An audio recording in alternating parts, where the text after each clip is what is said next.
Hello everybody and welcome to the Thursday edition of Video Clips. And I picked a topic today. I have a lot of information to share. In fact, this article has 35 references. It's a topic that I get a lot of emails about, and finally had the time to sit down and tackle this. It's rosacea. So I'm going to talk to you about causes and what you can do about it and all that sort of thing. So rosacea is a benign inflammatory skin disorder that primarily affects the face. It usually starts as redness on the cheeks, nose, chin, or forehead.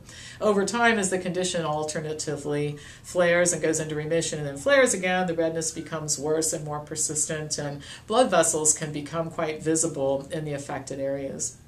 If untreated, bumps and pimples can develop, and in some cases, the nose and the surrounding area can become quite swollen.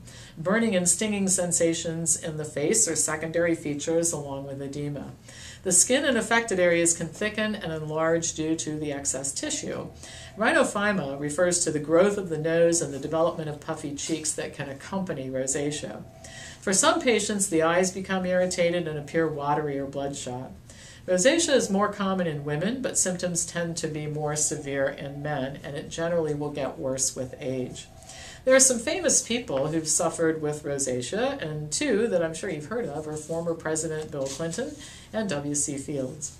Rosacea is sometimes referred to as adult acne, but there are some key differences, including the fact that blackheads, whiteheads, and cysts are really not part of it, and it doesn't resolve after puberty like acne tends to do in many cases.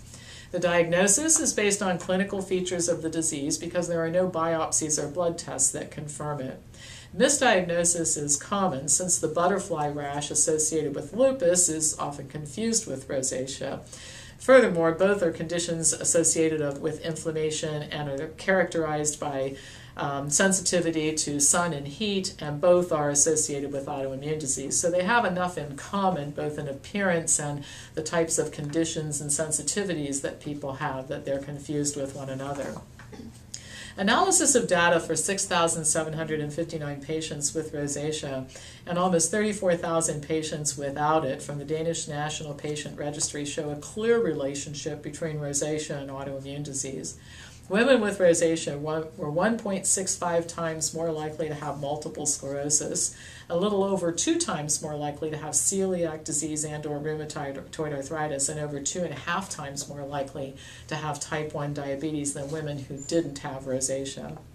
Another study that included 101 rosacea patients and 26 sex and age-matched controls showed that over half of the rosacea patients had ANA titers indicative of autoimmune disease, and in fact the researchers recommended that patients with rosacea be carefully monitored because they're at high risk of developing autoimmune disease. Doctors say that there's no known cause of rosacea, but that's really not true, since the condition is often a precursor or accompanies autoimmune disease. We can assume that diet and lifestyle choices and factors that lead to autoimmune disease play a role in the development of rosacea. And some of these factors include a diet high in animal foods, hormone dysregulation, allergies, leaky gut, and vaccinations. Rosacea is also associated with inflammatory gastrointestinal tract disorders. In one case report, a patient experienced complete remission of rosacea when given a laxative that resulted in reducing transit time through the GI tract. Another study showed that the prevalence of small intestinal bacterial overgrowth, or SIBO, is higher in rosacea patients than controls, and that treatment for SIBO resulted in almost complete regression of rosacea, and that regression was sustained for 9 months after the termination of treatment. Patients with rosacea have higher iron levels, higher levels of oxidative stress, and generalized inflammation, conditions that are associated with eating a diet high in animal foods and also with carrying extra weight. High intake of B-complex vitamins and vitamins B6 and 12 have been reported to trigger rosacea or to trigger flares. Topically applied corticosteroids used to treat autoimmune conditions like dermatitis and vitiligo have been shown to induce rosacea. And taking oral steroids, very commonly prescribed for many types of autoimmune disease, has also been shown to induce or increase the risk of developing it. Other drugs to be careful about are vasodilator drugs like beta blockers and high-dose niacin, which is often prescribed for lowering cholesterol because it causes flushing. For people who have rosacea, there are a lot of triggers for flares or exacerbation of symptoms that they should avoid. And those include alcohol, particularly red wine, chocolate, dairy, hot or spicy foods, emotional upset and stress, heat, and sunburn. According to a survey performed by the National Rosacea Society, red wine is the most reported trigger. 76% report that red wine is a trigger, followed by hard liquor, and beer doesn't really have much of an effect. Patients report that it doesn't take much alcohol to induce symptoms. 31% say only one drink causes problems. 31% say just a half a drink, and 15% say that they only need a sip or two to feel the flushing and know that their condition is getting worse.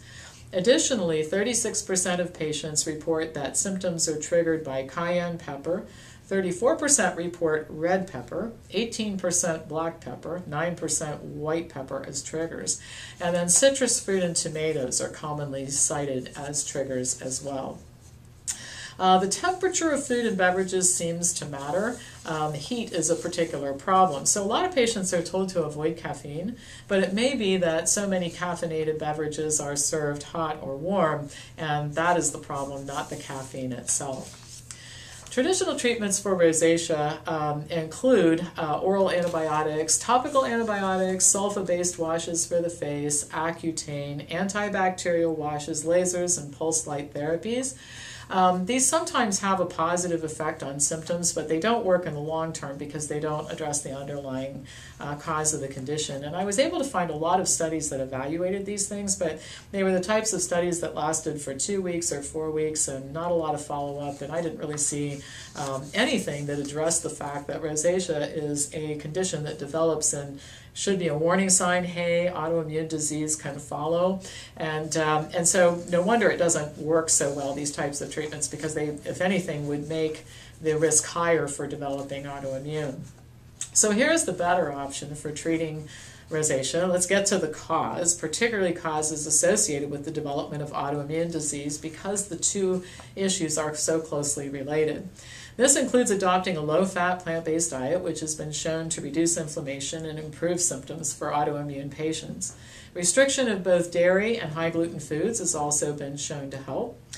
Taking probiotics has been proven to be helpful for autoimmune patients, but particularly specific studies showing that it's helpful for patients who have rosacea. I think a strong case can be made for avoiding vaccinations if you have rosacea, since there is a very clear cause and effect relationship between vaccinations and the development of autoimmune disease, and I have several references in this paper for that. Cognitive therapy has been shown to be effective for reducing stress, which is a factor both in flares of autoimmune and flares of rosacea. Rosacea is sometimes an embarrassing condition if it really makes your face unsightly and you have the swelling and that sort of thing. So the embarrassment based on appearance and the discomfort of this can be addressed with non-pharmacological options, and I think that's the better way to go. Now, one thing I want to mention before I sign off is usually when I write a paper like this, people say, can't you post the paper and we can look at the sources and all that? And this paper will be posted in the Health Briefs online library. And if you want to become a subscriber, you can call our office or send me an email, and we'll show you how to get set up to do that. But as I mentioned at the beginning, I have a lot of references for the things that I've said here. And I think in the early stages, just like early stage autoimmune, a lot of times diet and lifestyle changes can help quite a bit to keep it from progressing. But no matter where you are on the spectrum of severity of rosacea and or autoimmune, I think a lot can be done. And by the way, I'm going to teach a class on autoimmune diseases I'm trying to think, it's either in, it's in the summer semester next year is when I'm going to teach that. So that might be something that you want to look for announcements about. All right, that's all for today. That's, in fact, all for the week. So as usual, feel free to pass this on to anybody who you think might enjoy watching it, and I will be back to you next week with more news.